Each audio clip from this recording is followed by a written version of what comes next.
Le 19 juin, Babor a sorti une vidéo qui s'appelle « Cette méthode hallucinante va vous permettre d'écrire 417% plus vite ». Dans cette vidéo, Babor utilise une formation qui s'appelle Speedbook, qui coûte 99 € et qui promet à la personne qui l'utilise d'écrire un livre en 7 jours. Et effectivement, durant 7 jours, on reçoit une vidéo pour un total cumulé de 24 minutes quand même de vidéos durant 7 jours qui vous accompagnent. Alors attention, à côté de ça, il y a 1h15 tout cumulé de vidéos avec les erreurs à éviter, ces choses que vous devez savoir, les secrets des grands écrivains, etc. Et je suis allé sur la page de la formation Speedbook et il y a quand même des arguments de vente qui sont là. Le créateur, le formateur précise, en parlant de sa méthode, « Je l'ai même présenté à des élèves de Sciences Po, ils ont failli pleurer ». Il y a aussi une autre phrase, « Elle est efficace, elle permet de publier en 7 jours ». J'ai adoré cette vidéo de Babor, je vous la mettrai en lien dans la description, mais surtout, je me suis un petit peu renseigné quand même sur ce monsieur qui propose cette formation qui vaut ce qu'elle vaut, hein, on voit dans la vidéo de Babor. Il explique quand même, lui, il a écrit 4 livres en 1 an grâce à sa propre méthode. Ça, c'est intéressant. Parce que moi aussi, j'ai écrit des livres, mais je suis pas à son niveau. Moi, j'ai écrit que 7 livres en 7 ans. Il me faut 1 an pour écrire un livre, mais à côté de ça, en même temps, à ma décharge, j'ai écrit des spectacles, des magazines, des vidéos, etc.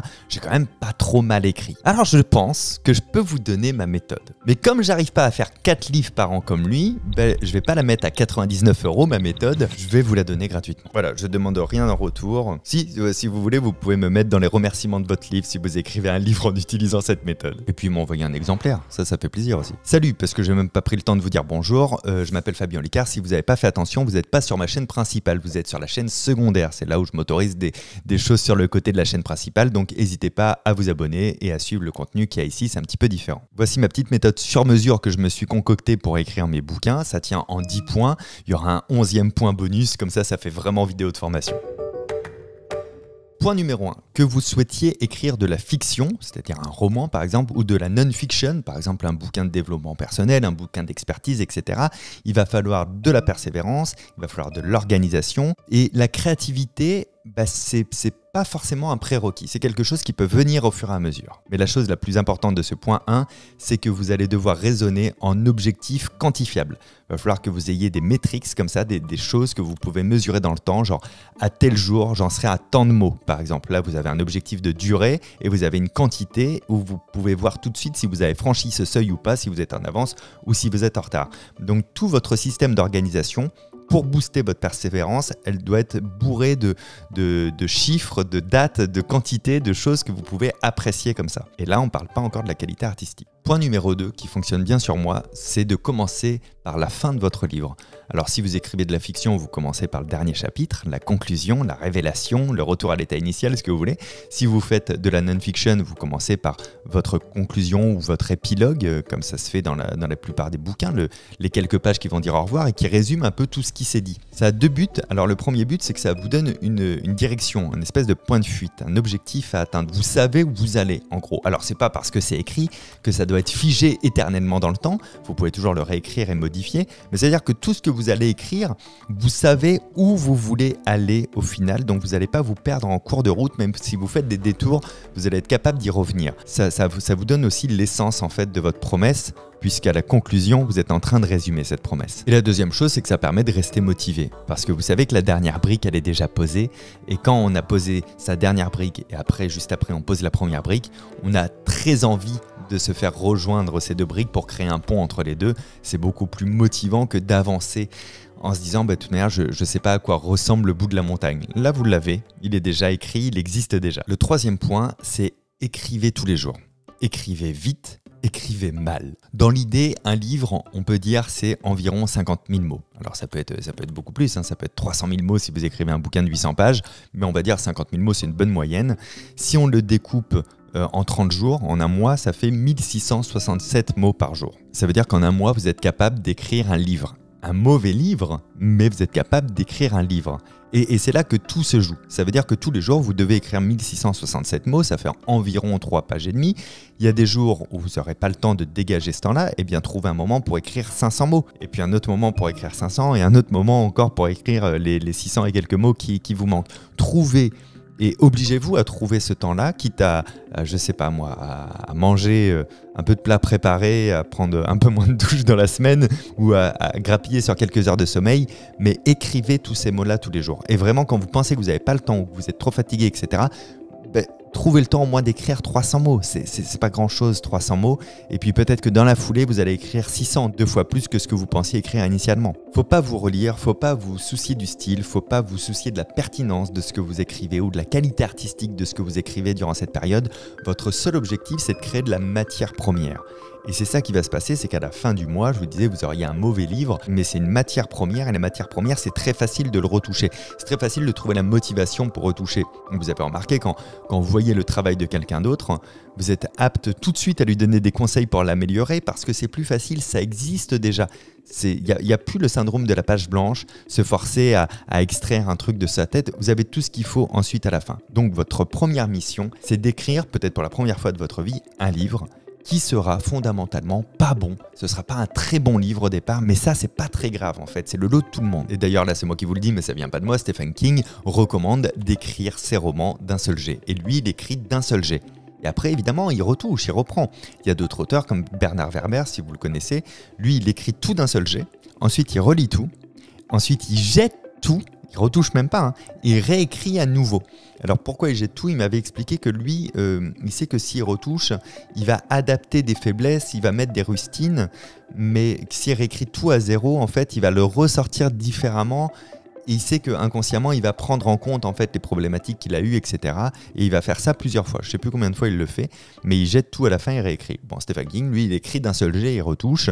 Bon, moi, je fais comme Stephen King. Ça fait un peu prétentieux, non? Le point 4, vous pouvez avoir un plan. C'est-à-dire, vous pouvez commencer à vous faire un plan d'écriture ou un sommaire. Vous pouvez ça aussi l'établir au fur et à mesure de votre écriture. Peut-être que vous allez découvrir un plan. Si vous faites de la fiction, vous avez peut-être au moins quelques points clés, comme ça, quelques péripéties que vous avez envie de mettre. Ou vous pouvez avoir sur le côté de quoi noter vos idées si vous n'avez pas de plan. Moi, je fonctionne plutôt comme ça. J'ai un début de plan. Il n'est même pas écrit. En général, il est dans ma tête. Et au fur et à mesure que j'écris, je m'auto-découvre en fait. Il y a comme un brainstorming naturel qui se fait. Je me dis, ah oui, mais là, j'aimerais aussi partir dans cette direction. Il faudrait que je parle de ça. Ça me rappelle ça. Plutôt que de perdre mes idées parce que je ne veux pas couper mon flux d'écriture, eh bien, je note ces idées-là à côté. Et le lendemain, quand je vais devoir écrire et que j'ai pas d'idées, je regarde les idées que j'avais notées dans ce fichier et je peux les exploiter. 5e point, un petit livre, c'est pas mal aussi. Vous n'êtes pas obligé d'écrire un énorme livre pour commencer. Vous n'êtes pas obligé de penser que vous allez réaliser l'œuvre de votre vie. Là, je parlais de 50 000 mots. Si votre premier livre il fait 30 000 mots, c'est pas grave, c'est un petit livre. Mais vous aurez déjà écrit un livre. Il y a d'ailleurs 50 000 mots, ça reste quand même un petit livre, mais c'est quand même La Guerre des Mondes, ou c'est quand même des livres comme ça qui ont marqué l'histoire de la littérature. Mais vous pouvez faire plus petit, en fait, il n'y a pas de règle. À la limite, la seule règle que je vais vous donner, celle-ci aussi, je la tiens de Bernard Werber, qui m'avait dit un jour, n'essaye pas de faire original quand tu commences à écrire. La première fois, quand tu écris tes premiers livres, en fait, fais classique, mais fais bien. Fais du bon classique. Après, tu pourras être original. Et je suis assez d'accord avec ça, hein. Plus le temps passe, plus je comprends la pertinence de ce propos. C'est-à-dire qu'on a tous des idées, peut-être quand on veut écrire un livre ou quelque chose comme ça, de choses qui ne s'est jamais faites, de sujets jamais traités, d'une manière de le traiter qui ne s'est jamais faite, d'un style un petit peu innovant, mais on ne s'est jamais confronté au basique de c'est quoi déjà écrire un livre. Donc si c'est votre premier livre, ne cherchez pas à faire très original, faites classique, mais faites le meilleur classique possible. C'est un peu comme si vous faisiez la cuisine, vous apprenez une recette, vous apprenez à faire une quiche Lorraine, avant de changer tous les trucs et de revisiter complètement la quiche Lorraine, apprenez déjà à faire une bonne quiche Lorraine et après vous pourrez le revisiter. C'est un petit peu pareil pour l'écriture des livres, partez sur du classique mais très bien fait et ensuite plus tard dans votre vie, vous pourrez faire des choses plus originales. En fait, pour s'affranchir des codes, il faut maîtriser les codes. Le 6e point, il ressemble à un des points qu'on a parlé, c'est sur le fait d'écrire tous les jours. Je reviens dessus parce que c'est plus important. En fait, la motivation, ce sont des sortes de maillons qui vont former ensemble une chaîne énorme. Plus vous allez avancer, plus vous allez avoir du mal psychologiquement à couper cette chaîne parce que c'est très motivant. Par contre, si dès le départ, vous écrivez tous les 3 jours, eh bien, il y a cette chaîne un petit peu mentale, motivationnelle, elle va pas se créer. Et du coup, au bout d'un moment, vous aurez d'autres choses à faire, vous allez laisser passer du temps, trop de temps, et vous n'aurez pas pris l'habitude. Donc, si vraiment vous pouvez pas écrire vos 1600 et quelques mots par jour, écrivez 100 mots. 100 mots, c'est 2 lignes et demie, mais quoi qu'il arrive, écrivez un petit peu tous les jours. Et votre cerveau, il va vous envoyer un truc un peu protecteur de « ouais, mais ça sert à rien. Ça sert à rien, j'ai écrit que 2 lignes. » Alors, répétez-vous toujours cette phrase. C'est une phrase que j'avais écrite dans un de mes bouquins, moi, qui a changé ma vie, c'est 1 vaut mieux que 0. C'est-à-dire que oui, ça sert pas à grand-chose, mais c'est toujours mieux que 0. Tu vois, dans cet état d'esprit, faire une pompe par jour, ça sert à rien. Bah, en attendant, c'est toujours mieux qu'en faire 0. Et ben, pour les livres, c'est pareil. Si vous écrivez 2 lignes dans la journée, c'est toujours mieux que d'avoir fait 0. Ce qu'il ne faut pas, c'est avoir une journée blanche, sèche, et vous avez toujours l'occasion d'écrire 2 ou 3 lignes, ne serait-ce que dans votre téléphone, dans un transport ou aux toilettes. Vous allez aux toilettes dans votre journée, donc vous pouvez écrire un petit peu dans votre journée. Le 7e point, c'est qu'est-ce qui se passe quand vous êtes en rate d'idées. Alors que ce soit sur de la fiction ou de la non-fiction, vous pouvez déjà utiliser un outil un peu classique d'auto-brainstorming, qui est le mind map, la carte mentale. On va vous faire voir un exemple là, j'imagine, au montage, mais en gros comme ça, vous allez partir d'une idée pour aller vers une autre idée, etc. Mais surtout, vous pouvez observer le monde qui vous entoure. Vous pouvez aussi, ça c'est fortement recommandé, lire beaucoup. En fait, c'est une recommandation qu'on fait aux auteurs au départ. Lisez énormément, lisez sur votre sujet, lisez des choses. Ne cherchez pas à faire du copier-coller, mais laissez-vous inspirer. Voyez ce qui se fait ailleurs, la manière de faire, pourquoi ça vous plaît. Cherchez pourquoi ça vous a plu, pourquoi là il y a un rebondissement alors que vous en cherchiez un. Voyez la méthode et la manière de traiter d'un sujet d'expertise chez les autres, peut-être de votre sujet d'expertise pour voir aussi ce qui existe et pas faire un livre doublon et un énième livre sur le sujet, voir si vous avez d'autres rapports à faire. Mais en tout cas, c'est pas en restant devant votre page blanche renfermée en fait dans votre monde intellectuel que vous allez trouver ces idées-là. Donc il faut observer le reste du monde. 8e point, bougez-vous physiquement. Bougez, marchez, changez d'endroit, trouvez votre moment pour écrire. Il y en a qui aiment écrire toujours au même endroit. Moi, c'est pas le cas, j'écris d'un petit peu partout. Mais quand j'ai besoin d'être vraiment dans le deep là, je suis toujours au même endroit. Trouvez votre heure aussi pour écrire. Il y en a qui écrivent mieux le soir, d'autres la journée, d'autres le matin. Moi, je pensais que j'écrivais mieux le soir. Mais ça, c'est quand je suis sous pression. En fait, j'écris beaucoup mieux le matin, à 4h du matin, 5h du matin, quand tout le monde dort, quand je risque pas de recevoir un mail ou un SMS. Et donc, je commence par 3-4 heures d'écriture comme ça. Faites comme vous voulez, mais trouvez votre routine et surtout, bougez-vous. Quand on écrit, on est sur des longs moments en fait, face à un ordinateur en général, pour ceux qui écrivent sur ordi, la plupart des gens quand même. Donc il faut aussi trouver des moments pour se lever, pour aller marcher, pour activer le corps, pour pas se péter le dos. En fait, pour oxygéner le corps c'est le cerveau, hein. Le cerveau c'est un des organes du corps. Il consomme 20 à 25% de tout ce que vous consommez vous. Donc il faut de l'oxygène, il faut une bonne hydratation, il faut de la flotte, il faut aussi une bonne nourriture si possible, même si pour l'enjeu d'écrire la matière première, vous pouvez faire des excès. C'est autorisé par ma méthode, gratuite et pas 99 €. 9e point, ne croyez pas que ce que vous écrivez n'est pas intéressant. Arrêtez de vous juger. En fait, je vous le dis, je vous spoil. Vous allez trouver ça nul et inintéressant. Si c'est de la fiction, vous allez la trouver nulle, vos personnages, vous allez sûrement les trouver nuls, etc. Vous allez vous dire, mais je me prends pour qui, ça sert à rien. Pareil, si c'est un sujet d'expertise ou si c'est un livre de développement personnel, vous allez vous dire, oh là là, je répète toujours la même chose, c'est pas terrible et tout. C'est pas le moment en fait de vous juger. Vous devez vraiment mettre de côté votre espèce de rédacteur en chef intérieur. Vous n'avez pas le droit en fait. Vous n'avez pas le droit d'avoir un avis pour l'instant. On vous demande pas d'avoir un avis. Vous vous demandez à vous-même d'écrire une matière première franche, un espèce de bloc de granit. Donc c'est pas grave s'il n'a pas de relief pour le moment. Ça, ce sera un problème qu'on va résoudre plus tard. Donc ne vous jugez pas et évitez du coup aussi de la même manière de faire lire à d'autres personnes parce que ça va vous faire stresser, vous allez vouloir améliorer votre style, vous allez vouloir corriger des fautes, vous allez vous confronter à ce que vous avez écrit alors que c'est pas le moment. Donc cette phase-là, elle est interne. Il n'y a que vous qui y écrivez, vous vous relisez pas, vous vous jugez pas et personne d'autre que vous ne lit ce que vous avez écrit. Voilà, vous êtes protégé mentalement et émotionnellement. Et le 10e point, c'est que vous n'êtes pas obligé d'écrire en linéaire. Moi, j'écris pas en linéaire, des fois oui, des fois non, mais vous n'êtes pas obligé de suivre votre plan ou de suivre votre histoire si c'est de la fiction. Vous pouvez écrire les bouts que vous voulez au moment où vous voulez, au moment où vous avez une inspiration qui vous traverse la tête, une envie d'écrire sur telle partie ou telle partie. Ça m'arrive même parfois de commencer à écrire sur un sujet. La grosse partie que j'ai à développer, je ne l'écris pas parce que j'ai des idées pour la fin et la conclusion, donc je vais à la conclusion. Et puis en fait, je passe à un autre sujet et c'est plus tard que je vais revenir pour réécrire le cœur de ça.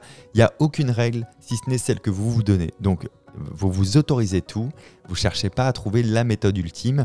Pour ce premier jet-là, en fait, faites bien comme bon vous semble. Donc cette espèce de méthode personnelle, qu'on n'est pas vraiment une, qui sont surtout les habitudes que j'ai pu prendre ces 7 dernières années, elles ont été quand même marquées par 2 méthodes en particulier, celle du NaNoWriMo de Chris Batty, qui est une méthode sur 4 semaines, où durant 4 semaines, tu écris 1667 mots par jour. Ça, je le tiens de ça, en fait, au départ. Je peux déjà vous dire les 4 semaines que vous allez vivre. La semaine 1, vous allez adorer ce que vous allez faire, vous allez avancer très vite, vous allez kiffer ça, vous allez en parler à tout le monde, vous allez même dire aux autres, mais écris un livre, on écrit en même temps, etc. La 2e semaine, vous avancerez toujours, ça ira, mais c'est quand même moins simple que la première semaine. Là, vous vous rendez compte de l'enjeu de tout ça, mais vous vous dites, allez, bientôt à la moitié, je tiens le bon cap. La troisième semaine, et c'est très important de le savoir avant même de commencer à écrire le moindre mot, c'est la plus dure. C'est celle où il y a le plus d'abandon. Parce qu'en fait, on vient de passer la moitié et au lieu que ce soit un peu comme dans... Ça me rappelle un peu le marathon. Au lieu que ce soit un grand élan de « waouh, j'ai déjà fait la moitié », on a une espèce de dézoom inversé de « oh là là là là, j'ai fait que la moitié, il me reste encore tout ce que je viens de traverser, il faut que je le revive une deuxième fois ». Donc c'est le plus dur, c'est les semaines où on prend le retard, c'est les semaines où on abandonne, c'est les semaines où on casse comme ça les maillons. À 1667 mots par jour, n'espérez pas zapper 2 jours en vous disant je vais tout rattraper le troisième. Il y en a qui y arrivent, hein, mais c'est pas simple. Hein.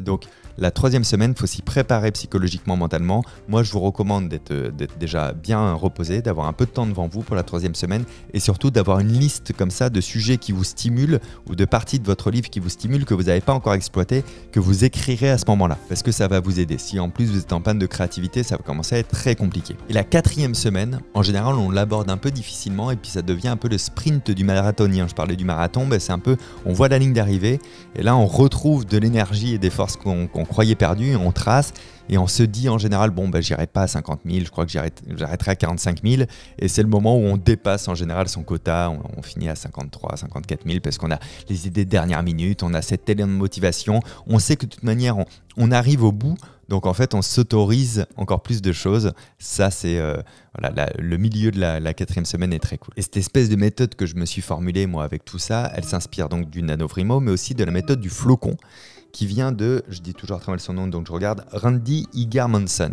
Je vous mettrai un lien dans la description si vous voulez regarder, mais en gros c'est ce côté, la pierre qu'on va sculpter au fur et à mesure, et je vais y venir tout de suite d'ailleurs pour la suite. Un flocon c'est ça en fait, au début on peut le symboliser par un petit triangle, et puis commencer à rajouter des détails, et le tailler dans cette espèce de pierre précieuse qui est la complexité finale du flocon, alors qu'à la base il y a bien une forme géométrique de base.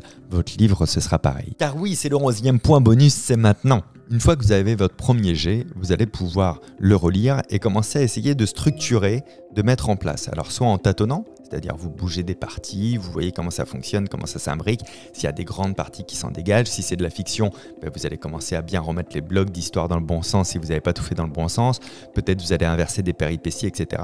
Si c'est de la non-fiction, vous allez commencer à faire votre premier sommaire. Peut-être vous allez le détailler un peu plus au fur et à mesure, mais au moins un gros sommaire grossier.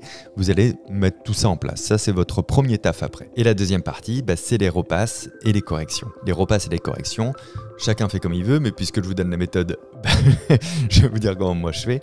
Je fais une repasse à chaque fois avec un seul objectif. Alors ça peut être un objectif orthographique. Voilà, je fais une repasse où je me concentre que sur les fautes, la grammaire, la ponctuation, etc. Ou une repasse un petit peu de style, ou une repasse un petit peu plus technique. C'est-à-dire est-ce que vraiment on comprend la promesse, la problématique, est-ce qu'on comprend la conclusion, etc. Et je vais faire plein de repasses qui vont justement transformer ma forme initiale en flocon ou mon bloc de granit en structure. Pour le dernier livre que j'ai sorti, j'ai regardé tout à l'heure, j'ai fait 12 repasses avant de l'envoyer à l'éditeur et qu'après on retravaille dessus, etc. Donc c'est pas rare quoi. Je connais des romanciers qui ont fait plus de 60 repasses en faisant comme ça sur leur roman. Alors je sais pas s'ils ont un objectif comme moi à chaque fois. Moi je fais que de la non-fiction, hein. J'ai jamais écrit de fiction. Donc en tout cas moi je me fais des repasses comme ça, techniques très précises, un objectif à chaque fois et je me refais tout le livre. Et c'est très facile à faire. Ça prend du temps, ça prend de l'énergie. Mais il n'y a pas besoin de se mettre un élan de motivation pour faire le truc parce que le plus gros du travail est fait en fait et on fait que d'améliorer et c'est très agréable. Pour écrire un premier livre, si vous voulez essayer de le faire rapidement, 7 jours comme était proposé à la formation initiale, ça me paraît un peu court pour faire un bon livre. Par contre 3 mois, ça me paraît pas mal. 3 mois. 3 mois. Pour faire un bon livre, c'est faisable. C'est-à-dire 1 mois sur l'écriture des 50 000 mots et 2 mois sur les repasses, à la condition que vous y consacriez du temps un peu tous les jours. Après, on peut imaginer ça sur 6 mois ou sur 1 an si vous voulez après faire des recherches. Moi, ça m'arrive de faire des recherches a posteriori pour vérifier des choses que j'ai écrites ou que j'ai dit, voir si c'est bien vrai, si c'est un point scientifique, est-ce que la science s'est corrigée ou s'est complétée depuis le temps, etc. Mais en 3 mois, vous pouvez faire quelque chose de très très correct et lisible par les autres, 1 mois d'écriture et 2 mois à faire vos repasses. Et il y a un bonus en plus à tout ça, c'est que plus vous allez écrire des livres, plus vous allez engranger de l'expérience et plus ça va être facile pour vous de le faire. Et plus vous allez devenir bon, évidemment. Maintenant, vous allez me dire dans les commentaires si vous comptez écrire un livre et si oui, de quoi il parle. Et si vous êtes vraiment chaud, vous mettez un peu le pitch, le résumé en 3-4 lignes du livre que vous aimeriez écrire dans les commentaires. Même si vous n'en avez pas en tête, vous pouvez vous le faire maintenant parce que le fait de le faire, vous aurez votre base et après vous n'aurez plus qu'à vous y mettre vraiment. Je ne sais pas si ça vous a plu, ce style de vidéo où je vous donnais ma méthode pour écrire un livre. On pourrait le faire aussi sur d'autres thématiques. Mais voilà, tout est parti de la vidéo de Babor où ça me faisait marrer de me dire « il y a des mecs qui vendent une formation parce qu'ils ont écrit 4 livres. » Alors je peux pas les juger, j'ai pas lu ces livres-là en un an. Je me suis dit, moi je suis legit à faire mon truc, mais encore une fois gratuit parce que moi j'ai pas écrit 4 livres en un an, j'en fais qu'un par an. J'espère que ça vous a plu, abonnez-vous, à très bientôt, ciao.